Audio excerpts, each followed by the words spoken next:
history as long as religious tourism itself, religious tourism is one of the most enduring and successful industries in the world today.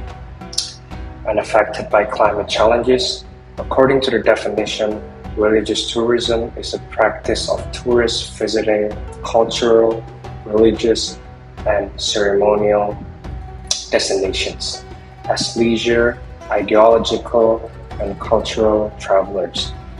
One of the traits of religious tourism is that it is a group activity with many travelers and is not time dependent, which boosts group tourist profitability and typically doesn't stop at one time. There are two categories of religious tourists. The first is made up of people who travel for religious reasons and whose arrival and departure times are independent of time periods or historical figures. The second group consists of people who prioritize their religion when traveling for other reasons, such as visiting other places of pleasure or spending their leisure time.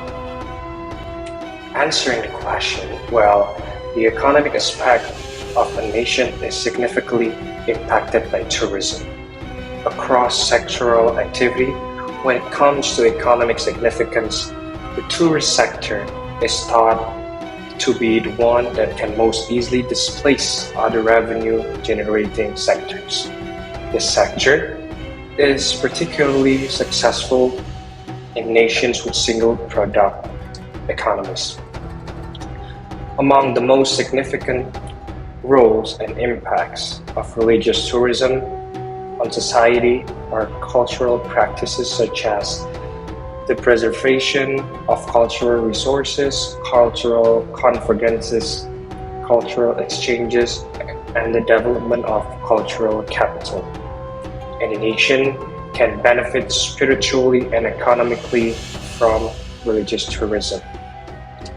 In actuality, tourism has the potential to influence economic growth and development through boosting local economies, creating jobs, enhancing investment, building infrastructure, raising tax revenues, and drawing in capital. Well, the example is Saudi Arabia has played a significant role in administering the Hajj and Umrah pilgrimage since the establishment of Kingdom of Saudi Arabia in 1926, positioning itself as the head of Islam, and investing heavily in the infrastructure of holy sites like the Grand Mosque and Kaaba, recognizing the need for economic diversification beyond oil.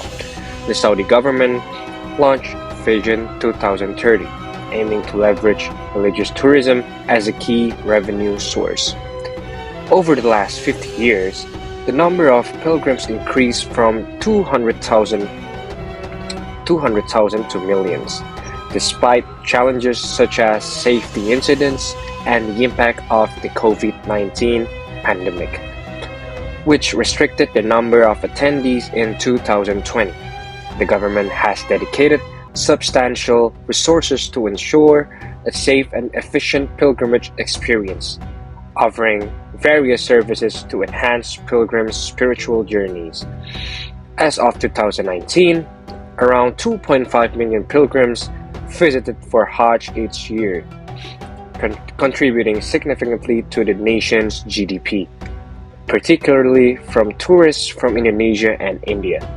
By 2030, the aim is to increase annual pilgrims capacity to 30 million and generate substantial economic returns, creating job opportunities and enhancing infrastructure in Makkah and Medina. In addition to Hajj, Umrah also serves as a vital income source, further bolstering the Saudi economy.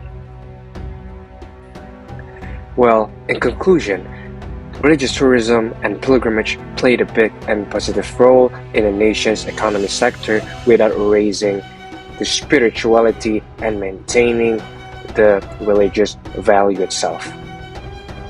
In my opinion, religion in Indonesia plays a pivotal role in fostering values and teachings that contribute to a harmonious life in its multicultural society.